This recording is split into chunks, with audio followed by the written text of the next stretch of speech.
बिस्मिल्लाहिर्रहमानिर्रहीम। अस्सलाम वालेकुम। नाज़रीन, इंसानी ज़िंदगी सिर्फ मरने पर ख़त्म नहीं होती, क्योंकि मौत इंतकाल का नाम है, ना कि इख्तिताम का। जैसे इंसान माँ के पेट में ज़िंदा होता है, लेकिन इस ज़िंदगी की कैफियत दुनिया की ज़िंदगी से मुख्तलिफ होती है। इसी तरह मरने के बाद आलम बरज़ख में भी ज़िंदगी है, लेकिन इसकी कैफियत और होती है। जिस तरह माँ के पेट वाली ज़िंदगी से दुनियावी ज़िंदगी कवी होती है, इसी तरह मरने के बाद आलम बरज़ख वाली ज़िंदगी अपनी मुख्तलिफ कैफियत के साथ दुनियावी ज़िंदगी से कवी है। मौत के बाद की ज़िंदगी की हकीकत बहुत से वाक़यात से साबित है और कुरान और हदीस के मुताबिक हतमी और तयशुदा है। मुर्दे ना सिर्फ जिंदों की आवाज़ों को सुनते हैं, बल्कि पहचानते भी हैं। ये अलग बात है कि मरने के बाद मुर्दे की उस दुनिया में कदर कीमत और हैसियत इसके दुनियावी अमाल के मुताबिक होती है। इस बात की तस्दीक इस वाक़े से की जा सकती है कि हज़रत अबू तलहा रज़ी अल्लाह तआला अन्हु बयान फरमाते हैं कि अल्लाह के नबी सल्लल्लाहु अलैहि वसल्लम ने जंग बदर के दिन मक्का के कुफार कुरैश के 24 मकतूल सरदारों के बारे में हुक्म दिया कि इनको ठिकाने लगा दिया जाए। चुनाचे इनकी नाशों को बदर के एक ऐसे कुएं में डाल दिया गया जो नापाक था और नापाक करने वाला था। नबी करीम सल्लल्लाहु अलैहि वसल्लम की ये आदत थी कि जब आप जंग में किसी कौम पर फतह पा लेते तो मैदान जंग में 3 रातें क़याम फरमाते। चुनाचे इसी आदत के मुताबिक आप सल्लल्लाहु अलैहि वसल्लम जंग जीत लेने के बाद बदर के मैदान में भी 3 रातें क़याम फरमा रहे और जब 3 दिन गुजर गए तो आप सल्लल्लाहु अलैहि वसल्लम ने अपनी सवारी के ऊंट पर कुजावा बांधने का हुक्म दिया। चुनाचे कुजावा बांध दिया गया और आप सल्लल्लाहु अलैहि वसल्लम वहां से रवाना हुए। आप सल्लल्लाहु अलैहि वसल्लम के सहाबा रज़ी अल्लाह अन्हुम भी आपके पीछे हो लिए।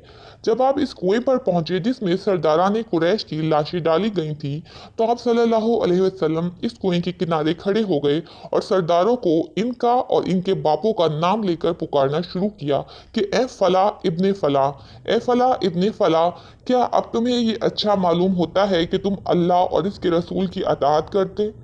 बिलाशुबा हमें तो वो चीज़ हासिल हो गई जिसका हमसे हमारे परवरदिगार ने वादा किया था कि तुमने भी वो चीज़ पा ली जिसका तुमसे तुम्हारे परवरदिगार ने वादा किया था।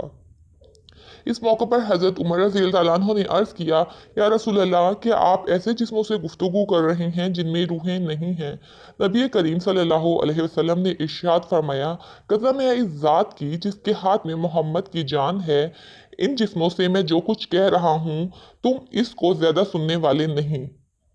तुम जवाब देने पर कादिर हो, ये जवाब नहीं दे सकते। वैसे दुनिया की ज़िंदगी बहुत मुख्तसर है। अगर इस ज़िंदगी में ही हम अल्लाह ताला को राज़ी रखने में ख़ुद को खपा देंगे तो हमेशा हमेशा की कामयाबी हासिल कर सकेंगे। हज़रत अत्ताफ़ बिन खालिद की खाला का वाक़या है। वो फरमाती हैं कि एक दिन मैं शुहदाए उहद की कब्रों की ज़ियारत के लिए सवार हुई और हज़रत हमज़ा की कब्र के पास उतरी तो मैंने नमाज़ पढ़ी जितनी अल्लाह ताला ने मुझे पढ़ने की तौफ़ीक दी। इस वादी में मैं अकेली थी, ना कोई पुकारने वाला था और ना कोई जवाब देने वाला, सिवाय उस गुलाम के जो मेरी सवारी के जानवर के सर को पकड़ के खड़ा था। जब मैंने नमाज पढ़ ली तो मैंने हाथ के इशारे से अस्सलामु अलैकुम कहा तो मैंने सलाम के जवाब की आवाज़ सुनी जो ज़मीन के नीचे से निकल रही थी और वो कह रही थी वालेकुम अस्सलाम। और मैं इस आवाज़ को ऐसे पहचान रही थी जैसे मैं जानती हूँ कि अल्लाह ताला ने मुझे पैदा किया, जैसे मैं रात को दिन से पहचानती हूँ। सुभान अल्लाह।